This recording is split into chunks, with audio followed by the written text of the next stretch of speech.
218 शिर्डी विधानसभा मतदारसंघाचे महायुती व भाजपचे अधिकृत उमेदवार सन्माननीय नामदार राधाकृष्णजी विखे पाटील यांच्या प्रचाराच्या सभेसाठी दाडमध्ये उपस्थित असलेले मंचावरील सर्वच मान्यवर व आपला सर्वांचे लाडके नेते सन्माननीय नामदार साहेब आणि उपस्थित असलेले सर्व ग्रामस्थ व पत्रकार मित्रांनो, आज आपण या इलेक्शनला सामोरं जात असताना मागचे जर काही वर्ष बघितलं तर साहेबांनी आपल्या मतदारसंघाचं 35 वर्ष प्रतिनिधित्व केलं. 7 टर्म साहेब या ठिकाणी आमदार म्हणून काम करत आहेत. साहेब, आपण प्रत्येक निवडणूक ही केवळ आणि केवळ विकासाच्या मुद्द्यावरती लढलो म्हणून आपण प्रचंड मताने या ठिकाणी निवडून येत राहिलो. आज जाडमध्ये बोलत असताना आमचे स्वर्गीय भारतदादांची मला या ठिकाणी आठवण होते. गाव नेहमी त्यांनी एकजूट ठेवून विकासाबरोबर ठेवलं आणि आपल्या गावचं समीकरण विकास म्हणजे विखे पाटील आणि विखे पाटील म्हणजेच विकास हे आपल्या सर्वांना माहीत आहे. आणि त्याच विश्वासातून याही वेळेस आपण 100% साहेबांना मतदान करणार आहोत आणि आपल्या गावातील विकासाची गंगा ही कायमस्वरूपी चालू ठेवणार आहोत. मला आयोजकांनी बोलण्याची ज्यावेळेस संधी दिली त्यावेळेस मी 1 मिनिट विचार केला की आजच्या भाषणात बोलणार काय.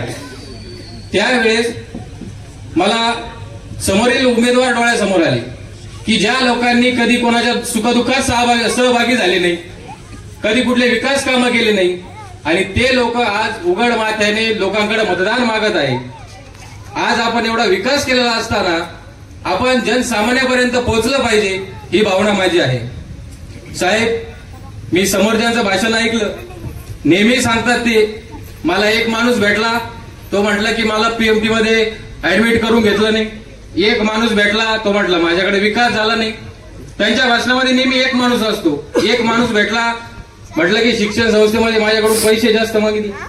मग साहेब, आम्ही ही सुजयदादांचे कार्यकर्ते आहोत, आम्ही त्यांच्या तालमीत तयार झालो.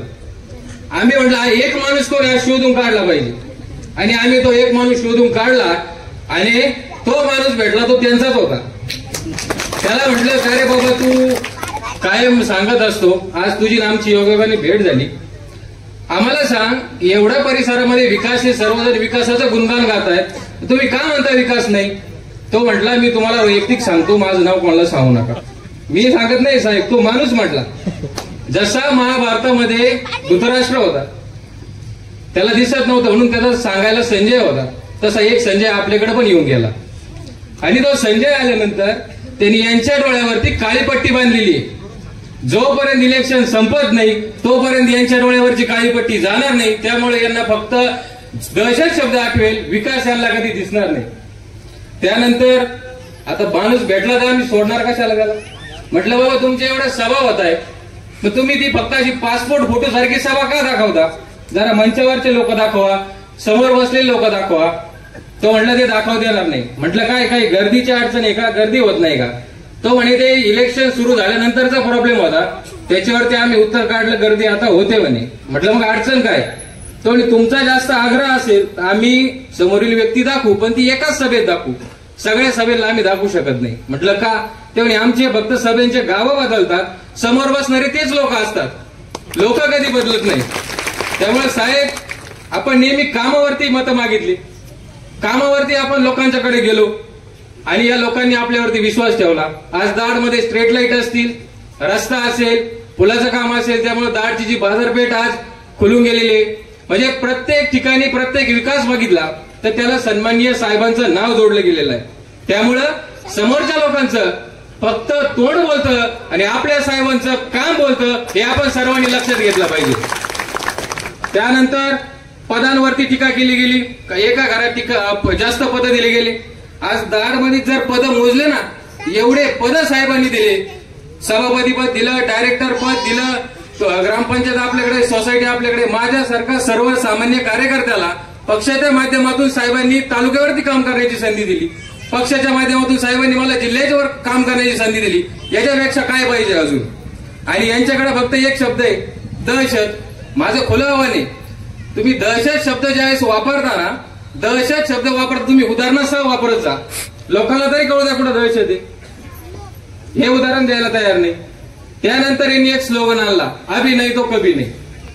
साहेब, 23 तारखेला ज्यावेळेस मतदानाच्या रूपाने लोक आपल्याला निवडून देतील त्यावेळेस यांची भूमिका अशी असणार आहे, हे कल भी नाही आज भी नहीं और ये फिर कभी नहीं. साहेब हे सगळं तुमच्यावर झालं, ते थांबले नाही. आमच्यासारख्या कार्यकर्त्यांवर टीका केली. आम्हाला काय म्हटले, हे सुजयदादांचे चमचे आहे म्हणे. प्रत्येक गावात गेले का सुजयदादांचे चमचे. अहो पण प्रत्येक गावात गेलेले आहेत ना.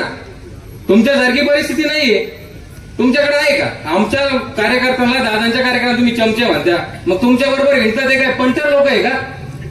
आमच्याकडे प्रत्येक गावात कार्यकर्ते, सावळवीर पासून तर दहाडपर्यंत तेच 5 लोक, कोलार पासून तर कोलेवाडी पर्यंत तेच 5 लोक त्यांच्या बरोबर, दुसरे लोक नाही.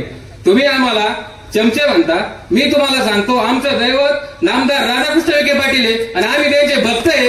इथून पुढे आम्हाला भक्त म्हणत नाही. त्याचमुळे मी तुम्हाला सर्वांना सांगतो, ज्यावेळेस आपण मतदानाला जाणार आहे, मला सर्वांनी सांगायचं मोठ्या आवाज, आपला अनुक्रमांक किती आहे, आपलं कमळचिन्ह किती नंबरला आहे, आपल्याला बटन किती नंबरचं दाबायचं आहे, आपण किती नंबरच्या लेडी निवडून येणार आहे, आपले साहेब नेहमीच किती नंबर राहिले. धन्यवाद. जय हिंद, जय महाराष्ट्र. धन्यवाद जितेंद्र.